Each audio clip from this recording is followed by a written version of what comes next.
ধানের শীষ থেকে আপনাদের প্রার্থী বিজয় হবে ইনশাআল্লাহ। ধানই যেন সমগ্র বাংলাদেশে একটা মডেল হয়, যেখানে চাকরির ব্যবস্থা থাকবে, যেখানে যোগাযোগ ব্যবস্থা থাকবে, শিক্ষা দক্ষের ব্যবস্থা থাকবে, সন্ত্রাস থাকবে না, বেকারকে কিভাবে বেকারত্বকে দূর করে আনা যায় সর্বোচ্চ চেষ্টা আমরা করবো ইনশাআল্লাহ।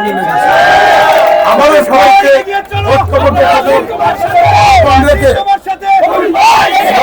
প্রকার চাঁদাবাজ দুর্নীতিবাজ থেকে আমরা দূরে থেকে আমরা ঐক্যবদ্ধ ভাবে একে অপরের কাঁধে কাঁধ মিলে এগিয়ে যাব তারেক রহমানের হাতকে শক্তিশালী করার জন্য। কে কত বড় বক্তৃতা দিল, কি করলো না করলো, এতে কিচ্ছু আসে যায় না। ধৈর্য ধরে থাকেন এবং এই পচা জিনিস পচতে পচতে এমন জায়গায় পৌঁছে গেছে, এদের ধার কাজ দিয়ে কোনো ভালো মানুষ যাবে না। আর যারা খিচুড়ি খাওয়ার উদ্দেশ্যে শুধু কামলা কাটতে যান, তাদের কাছে অনুরোধ 200 টাকা পায়, 500 টাকা পায়, তারা এগুলি ছেড়ে দিয়ে দেশটার ভালো ভালো চান, সত্যিকার অর্থে দল আপনাকে সেলুট দিবে, দল আপনাকে সম্মান দিবে।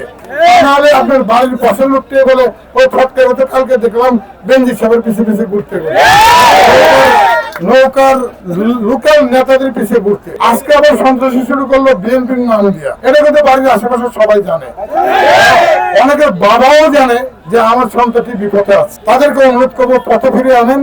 যারা বিএনপির বিপক্ষে যাননি অথবা বিএনপির পক্ষে থাকছেন, মাঠে ময়দানে আপনারা মিছিল মিটিং করেছেন, আমাদের সবই জানা। পরে ধাপে তাদের মূল্যায়ন থাকে, তারপরে মূল্যায়ন যারা বিএনপিকে ভালোবাসেন, ভয় ভীতিতে বের হতে পারেননি, যারা এখন বের হচ্ছেন, তাদের মূল্যায়ন তার ধাপে ধাপে থাকে।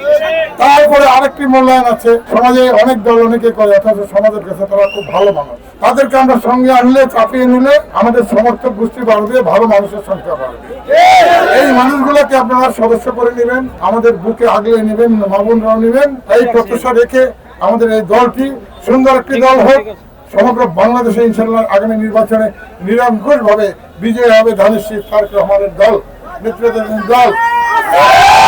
যাদের সেক্রিফাইস আছে তাদেরকে অনুরোধ করবো বিপদগামী না হয়ে দলের পক্ষে এসে গঠনমূলক কাজ করুন।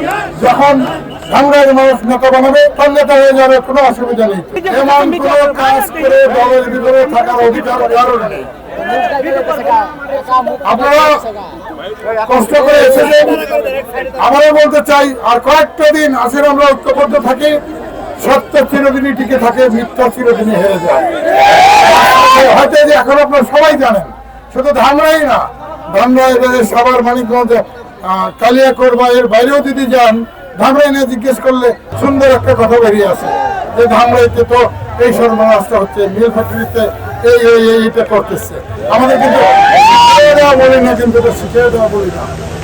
অতএব দলের যারা ক্ষতি করবে তারা দল থেকে বিচ্ছিন্ন হয়ে পড়বে, এটাই স্বাভাবিক। আগেও বলেছি, দলের শাস্তিও তাদের জন্য অপেক্ষা করছে, ইনশাআল্লাহ দেশের আইনি শাস্তিও তাদের জন্য ব্যবস্থা করছে।